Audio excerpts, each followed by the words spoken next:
I'm Alex Corona. And I'm Jamie Burks. And this is 727 Podcast coming at you from the Dominican Republic. Woo-hoo. We out here in the DR, bro. We've been out here for about a week. And let me tell you, the hustle, the grind, what American entrepreneurs need to hear, but absolutely do not want to. I'm telling you, bro, like, we are doing it wrong, bro. You know, as much as we want to, you know, do things for our family and keep them from, you know, anything that's going to hurt, we got to let them feel the pain. Let them figure this shit out, bro. Let them, you know, take the journey all on their own and obviously be there to support them, but don't do it for them. The amount of like resources that you see out here and what people make with just of the things that they have, like we're seeing tables and chairs made out of trees, and I saw kids walking down the street. They tied a plastic bottle to the bottom of a string, and they had something on the top, but they're like flying a kite with it. And it just really it's crazy because it's so much slower like movement of life here, but everybody's in a hurry too. So it's like they're hustlers, but they also make the most of their day and make the most of everything that they have. And that is just so different from what we're used to. Definitely every second is accounted for, bro. I went to the dentist today. These guys work from like 10 to 12, and then they close for 2 hours, and then they're back at it from 2 to 6. And I mean, it is just packed to the brim, nonstop.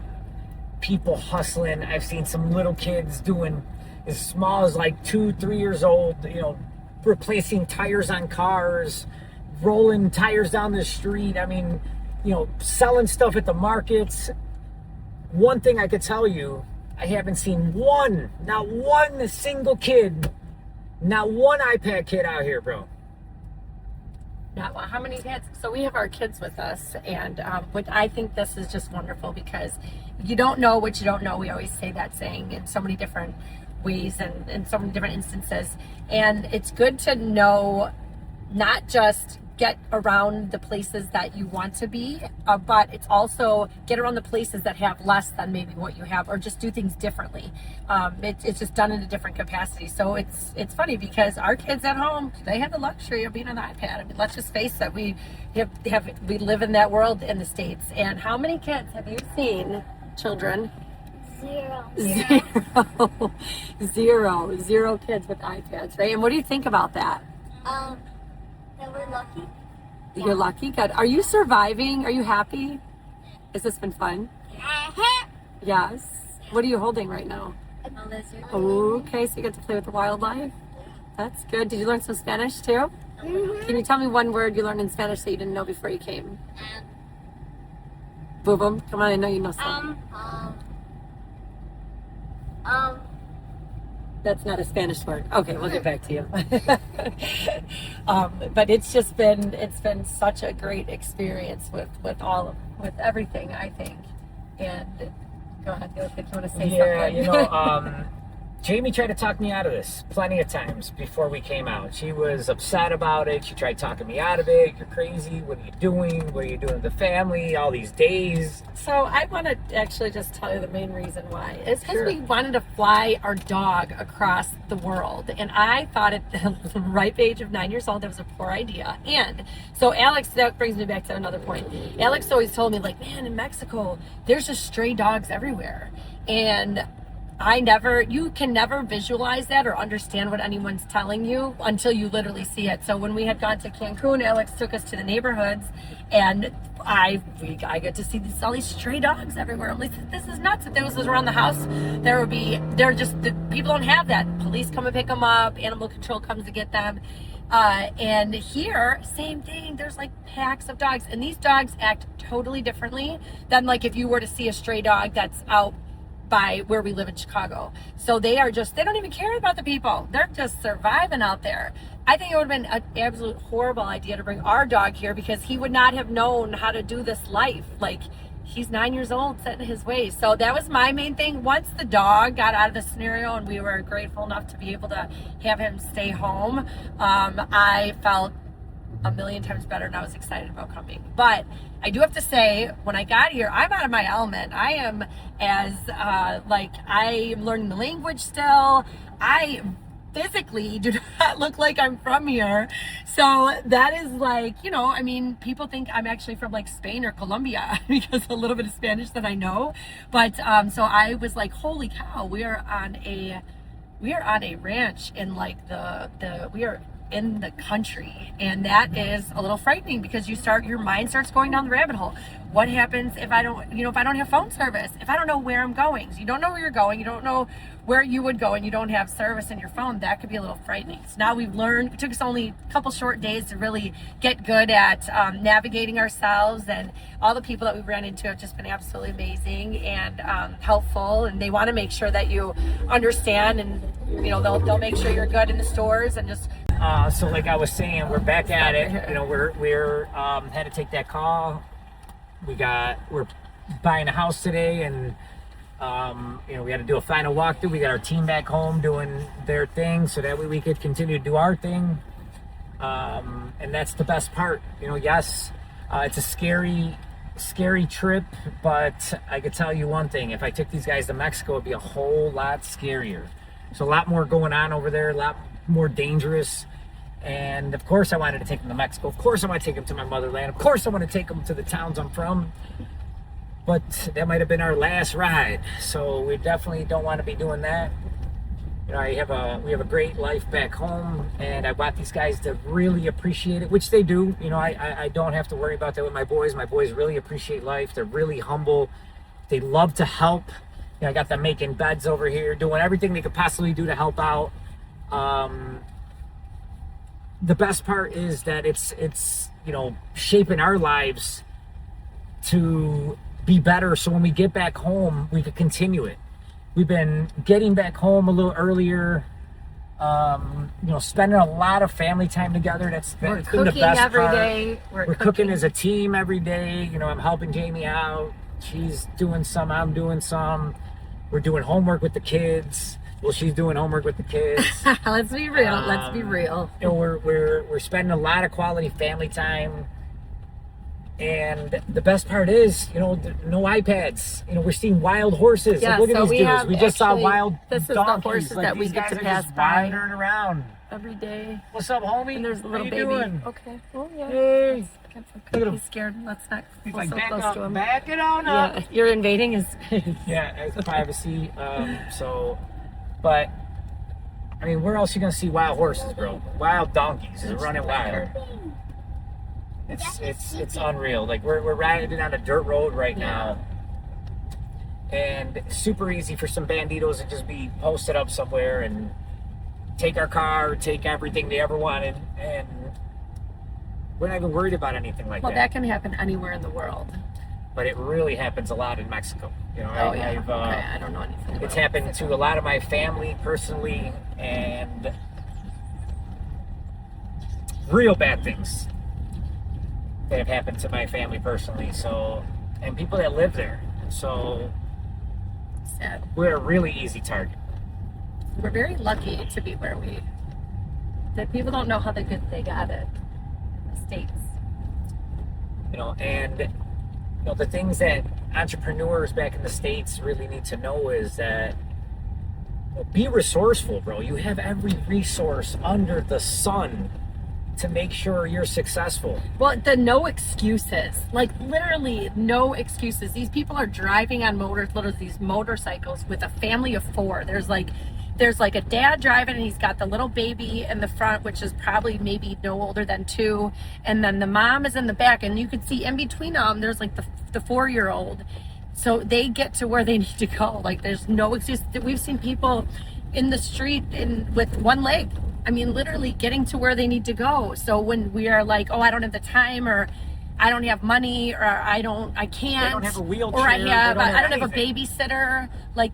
There's just so much that you can be doing. You have to look at Like here's things a swimming differently. pool we have to drive through. Yeah. that people have to go through. Like, it's just been pouring out.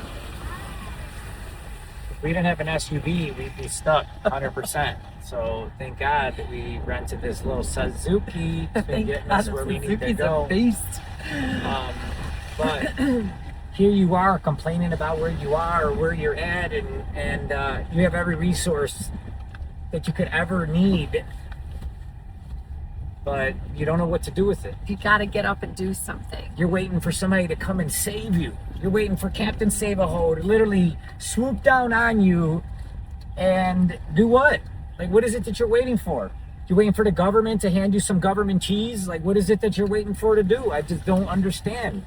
It's either you go out there and get it, or you're gonna fucking starve, bro. These guys do it because it's survival, bro. It's either, you know, you're gonna do it or you're gonna die. What you gonna choose? When you have to survive, like, you just don't make excuses. When you have to figure it out, it puts you in it gives you like the strength to do things that you never thought that you were capable of. I think that people sometimes have to struggle to see what they're made of, because if when you struggle, then you're just like, oh, fuck it, I'm not going to do it, or I give up, or this is too hard, or I'm just going to go and, you know, do something completely opposite than what you set yourself out to, because what you want to do is just too difficult or takes too long. It's like, for what? I feel like there's just a sense of accomplishment when you keep doing hard shit. You know, people back home, they stop because they feel the pain. The pain is what fucking drives these guys, bro. The pain is what they fucking makes them get up in the morning and go fucking get it every single day. Show this guy. Here, I'm gonna let this man drive by. Look at this dude and what he's rolling with. Come on, baby. No, you, come on. Come on. Look at this dude. He's riding, bro. He's got hundreds of pounds of I don't know what the fuck. Look at this. Holy shit. Like, he's rolling, bro. Like, Told you. My goodness. You wouldn't put this shit in your pickup. This dude's driving it. Like, they got propane tanks on their motorcycles. And they build carriers out of nothing. They repurpose everything here. Everything. Shit that we're throwing away back home and we think to ourselves is garbage. To them, that's fucking prime time. They use it and reuse it, and it's not going anywhere till the shit disintegrates into dust. And they'll still figure out what they're going to do with it. They literally burn shit to the crisp, and they still use the ashes for something, bro. They got a use of everything around here for everything.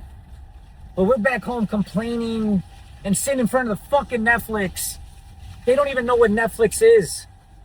They're over here humping, bro, working their asses off, accounted for every second, and we're out there just wasting our lives and wasting time, and then playing victim and pointing the finger when you don't even show up. When you don't even show up, you don't even open the doors, and you're at home wondering under the covers, why is it so cold?